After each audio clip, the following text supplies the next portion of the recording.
नमस्कार साथियों, मैं एडवोकेट अजीत यादव आप सभी का दोस्त और होस्ट।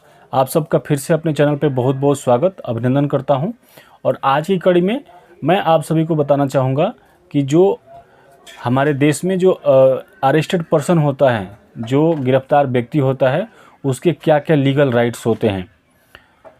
जैसे हमें पता है कि हमारे देश में जो लीगल अवेयरनेस है वो बहुत कम है। हमारे देश की मुश्किल से 2 से 4% जनता को पता है कि उसका लीगल राइट्स क्या है, लेकिन वो भी सही समय पे आवाज़ नहीं उठा पाते हैं। तो आज मैं आपको इस वीडियो में बताऊंगा कि जो अरेस्टेड व्यक्ति होता है उसको क्या क्या कानूनी अधिकार होते हैं और उसके मानवाधिकारों का कैसे हनन होता है और उसको कैसे रोका जा सकता है। तो सबसे पहले right to know why he arrested, reason for arrest, यानी जो व्यक्ति गिरफ्तार होता है, जिसको पुलिस गिरफ्तार करने जाती है, तो उसको ये जानने का हक है कि उसको क्यों गिरफ्तार किया जा रहा है, किसने कंप्लेन किया है, क्या उसके ऊपर आरोप लगे हैं, कौन कौन से सेक्शन लगे हैं। ये राइट टू इन्फॉर्मेशन के अंदर में आता है कि उसको जानकारी होनी चाहिए, उसे सूचना मिलनी चाहिए कि उसको किसके कंप्लेन पे, किस सेक्शन में और किस अपराध में उस व्यक्ति को अरेस्ट किया जा रहा है।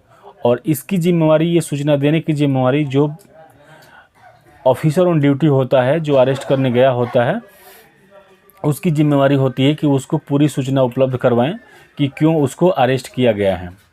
दूसरा जब से सबसे बड़ा राइट होता है वो राइट होता है right to legal aid. Legal aid का मतलब होता है कानूनी सहायता। जो भी गिरफ्तार व्यक्ति होता है उसको कानूनी सहायता लेने का पूरा संवैधानिक अधिकार है। उसको अपने एडवोकेट से, अपने वकील से मिलने का अधिकार है, कंसल्टेशन का अधिकार है। वो अपने फैमिली के किसी भी समझदार व्यक्ति से मिलना चाहे और बात करना चाहे कानून के विषय में, तो वो उस पर डिस्कस कर सकता है, उससे मिल के बात कर सकता है। तीसरा जो सबसे बड़ा राइट होता है वो राइट होता है राइट टू प्राइवेसी। यानी कि आप लोगों ने कई बार फिल्मों में देखा होगा, अखबारों में छपता है कि कोई व्यक्ति अरेस्ट होता है तो उसके चेहरे को कपड़े से ढक दिया जाता है। तो अगर किसी व्यक्ति को, अगर वो चाहता है कि उसके चेहरे को ढक दिया जाए, उसके नाम को डिस्क्लोज ना किया जाए, उसके पेपर फोटो में ना छापे जाए या उसके चेहरे को टीवी में ना दिखाया जाए, तो ये उसका राइट है। अगर वो कहता है कि मुझे राइट टू प्राइवेसी चाहिए, मेरा चेहरा पब्लिक नहीं होना चाहिए, तो पुलिस ऑफिशियल्स की ड्यूटी होती है, ये जिम्मेवारी होती है कि उसके चेहरे को नकाब से या जो भी कपड़ा डाल के उसको चेहरे को ढांके और उसकी जो चेहरे की आइडेंटिटी है उसको बिल्कुल डिस्क्लोज ना होने दें। जो तीसरा उसका सबसे बड़ा राइट होता है राइट टू क्रॉस एफआईआर। यानी कि एक व्यक्ति के ऊपर एफआईआर हुआ है, वो अरेस्ट हुआ है, अगर कोई व्यक्ति ने आरोप लगाया है कि इस व्यक्ति ने मेरे साथ मारपीट किया है, तो ऐसा संभव है कि जिस व्यक्ति को अरेस्ट किया गया है पुलिस के द्वारा, उसके ऊपर भी सामने वाली पार्टी ने अटैक किया हो। तो अगर ये व्यक्ति अगर उस अपने अपोनेंट के ऊपर क्रॉस एफआईआर करना चाहता है तो उसके ऊपर क्रॉस एफआईआर वो कर सकता है। ये उसका लीगल राइट्स हैं। और जो चौथा राइट्स होता है वो right to speech and expression होता है।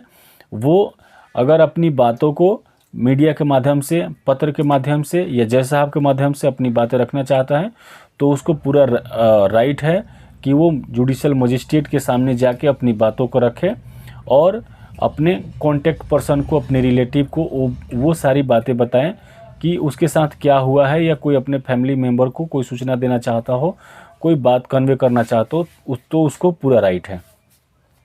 तो इस वीडियो में इतना ही। आई होप कि आप लोगों को बेसिक राइट्स जो अरेस्टेड पर्सन का है वो पता चल गया है। आगे और कुछ अगर आप जानकारी चाहते हैं तो मेरा नंबर दिया हुआ है, आप इसी नंबर पे कॉल करके या मैसेज भेज के आप अपनी जो जिज्ञासा है वो पूछ सकते हैं। मैं कोशिश करूँगा कि जितना जल्दी हो सके आपके सवालों का जवाब दूँगा। इसी के साथ वीडियो में आप लोग लास्ट तक बने रहे, इसके लिए बहुत बहुत धन्यवाद।